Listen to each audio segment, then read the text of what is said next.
Assalamualaikum warahmatullahi wabarakatuh. Alhamdulillahirabbil alamin. Wassalatu wassalamu ala asyrofil anbiya'i wal mursalin sayyidina wa nabiyina wa maulana Muhammadin wa ala alihi wa sahbihi wa li ajmain amma ba'd. Yang saya hormati Rumudirul Marwat Madrasah Al-Quran La Raibani Bidah, khususnya Abiani dan Bidah Suara. Pada pagi hari ini saya akan mempresentasikan mengenai materi tajwid tentang silabus yang keempat, mengenai wakaf dan bacaan-bacaan. Untuk bacaan-bacaan ini lebih ke bacaan yang disunahkan setelah membaca surat, jadi tidak terdapat pada surat tersebut, tapi kita disunahkan untuk membacanya. Itu kita membahas tentang wakaf dulu. Nah, untuk wakaf tiap ayat atau bahkan pertengahan ayat ada wakafnya sendiri. Jadi ada ketentuannya untuk cara baca dalam hal wakaf. Nah, jika akhir suatu kalimat itu berharokat atau sukun, maka dia itu dibaca sukun. Contohnya kholako, kalau diwakaf menjadi kholako. Dan yang berikutnya yaitu yulad, dan kalau wakaf pasti dibaca yulad.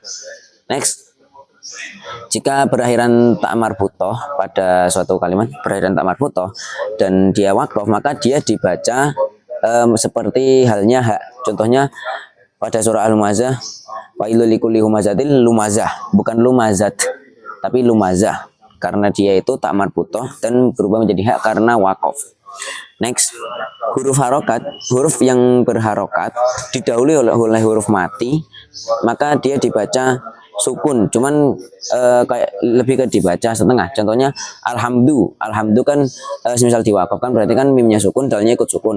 Nah, dalnya itu dibaca setengah saja, alhamdu. Jadi kayak enggak kol-kolannya enggak kelihatan banget, cuman ya setengah baca lah kalau kita bilang. Next, jika akhirnya kalimat akhirnya didahului oleh mat, dan maka dia disukun dan panjang. Jadi dia itu tetap sukun, dan apa yang mat tadi tetap dibaca panjang. Contohnya al-adabu, jika diwakafkan menjadi al-adab. Untuk bacanya bisa 2, 4, dan 6 harokat. Next, jika dia berupa berakhiran huruf tanwin, maka dia dibaca panjang layaknya mat seperti biasa. Contohnya afwajan. Nah, afwajan, dan jika diwakafkan, dan dia itu harus punya harus ada alifnya yang membuatnya panjang, yaitu hingga menjadi afwaja. Next, untuk tanda-tanda wakaf. Jadi untuk tanda-tanda wakaf ini sebenarnya ada banyak, cuman saya sebutkan beberapa yang biasa kita ketahui, dan saya sebutkan beberapa yang mungkin belum para penonton sekalian ketahui.